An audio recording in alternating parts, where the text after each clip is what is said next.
सोलापूरची बातमी प्रथम सोलापूरकरांना टीव्हीवर दाखवणारे सोलापूर वृत्तदर्शनचे जनक सन्माननीय दत्तात्रय उर्फ पोपट मेनकुदळे साहेब यांचा वाढदिवस मध्यवर्ती महामंडळाच्या वतीने त्यांचा वाढदिवस मोठ्या उत्साहात साजरा करण्यात आला। मध्यवर्ती महामंडळाचे ते सचिव आहेत। छत्रपती शिवाजी महाराज चौक येथील सार्वजनिक मध्यवर्ती कार्यालय इथं त्यांचा सत्कार मराठा समन्वयक व ज्येष्ठ नेते दासकाका शेळके, विजय पुकाळे व मंडळाचे अध्यक्ष कांबळे यांच्या हस्ते करण्यात आला। या प्रसंगी दासकाका शेळके यांनी मेनकुदळे साहेब यांना त्यांच्या वाढदिवसानिमित्त व भावी वाटचालीस शुभेच्छा दिल्या।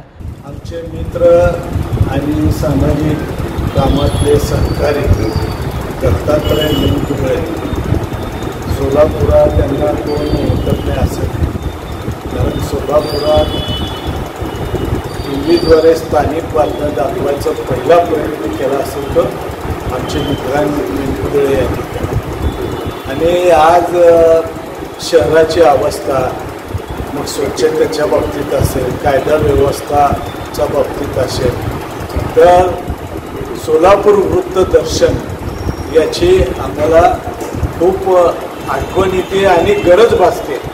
कारण त्यांनी जे निरनिराळे उपक्रम आणि बेधडक कुठल्याही यंत्रणेला न घाबरता ज्या बातम्या ते प्रसारित करत होते ते खूप कौतुकास्पद आहे। आणि नवरात्र मध्यवर्ती मंडळाचे ते सचिव आहेत, गेली कित्येक वर्ष ते सेवा बजावतात। तसं बघायला गेलं तर पोपटरावांचे पिताश्री आणि त्यांना पुढारी म्हणत होतं, त्यांनीसुद्धा या मध्यवर्तीला योगदान दिलेलं आहे आणि तीच परंपरा दत्तात्रय मेनकुदळे पुढे चालवत आहेत, याचा आम्हाला सार्थ अभिमान आहे। आज त्यांचा वाढदिवस आहे, त्यांना भावी आयुष्यात त्यांची प्रगती हो आणि आरोग्य चांगलं राहू दे ही आई तुळजा भवानी चरणी आणि सिद्धरामेश्वर चरणी प्रार्थना। या प्रसंगी सार्वजनिक मध्यवर्ती महामंडळाचे पदाधिकारी उपस्थित होते।